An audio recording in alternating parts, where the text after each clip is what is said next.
கிறிஸ்பியான காரசாரமான வாழைக்காய் ஃப்ரை எப்படி பண்ணுறதுன்னு தான் பார்க்க போகிறோம். தேவையான அளவு வாழைக்காய் எடுத்துக்கோங்க. அதை நல்லா கழுவிட்டு தோல் நீக்கிட்டு நல்லா கட் பண்ணி எடுத்துக்கலாம். இப்போ ஒரு பாத்திரத்தில் 2 டேபிள் ஸ்பூன் மஞ்சள் தூள், 1 டேபிள் ஸ்பூன் குழம்பு மசால் தூள், அரை டேபிள் ஸ்பூன் கரம் மசாலா, அரை டேபிள் ஸ்பூன் உப்பு, அரை டேபிள் ஸ்பூன் மஞ்சள் தூள். அந்த க்ரீன் பேஸ்ட் என்னென்னு பார்த்தோன்னா 2 பச்சை மிளகாய், ஒரு சின்ன துண்டு இஞ்சி, 2 பூண்டு பல், இதெல்லாம் மிக்ஸி ஜாரில் அரைச்சி உள்ளே சேர்த்துக்கலாம். ஹாஃப் லெமன் ஜூஸ் ஆட் பண்ணிக்கோங்க, விதை இல்லாமல். இப்போ மசால் நல்லா பரட்டி எடுத்துக்கலாம். லைட்டாக தண்ணி சேர்த்துக்கோங்க. இப்போது கட் பண்ணி வச்சுருக்க வாழைக்காய் துண்டுகளை உள்ளே சேர்த்து நல்லா பரட்டி வச்சுக்கோங்க. இது 1 மணி நேரம் போல் நல்லா ஊறட்டும். இப்போ அடுப்பில் ஒரு பாத்திரம் வச்சு 200 மில்லி போல் எண்ணெய் சேர்த்துக்கலாம். எண்ணெய் நல்லா காஞ்சதுக்கப்புறமா 2 கொத்து கருவேப்பிலை இலை உள்ளே சேர்த்து அது நல்லா பொரியட்டும். இப்போது பரட்டி வச்சுருக்க அந்த வாழைக்காய் மசாலா உள்ளே சேர்த்துக்கோங்க.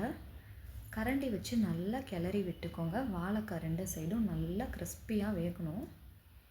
அடுப்பை மிதமான சூட்டிலே வச்சுக்கலாம். அவ்வளோதாங்க, ஆரவும் ஒரு பாத்திரத்தில் மாற்றிக்கலாம். சூப்பரான காரசாரமான வாழைக்காய் ஃப்ரை ரெடி. இந்த வீடியோ உங்களுக்கு பிடிச்சிருந்துச்சுன்னா லைக் பண்ணிக்கோங்க. ஃபஸ்ட் டைம் நம்ம சேனலை பார்க்குறீங்கன்னா ஒரு சப்ஸ்கிரைப் பண்ணிக்கோங்க. தேங்க்ஸ் ஃபார் வாட்சிங்.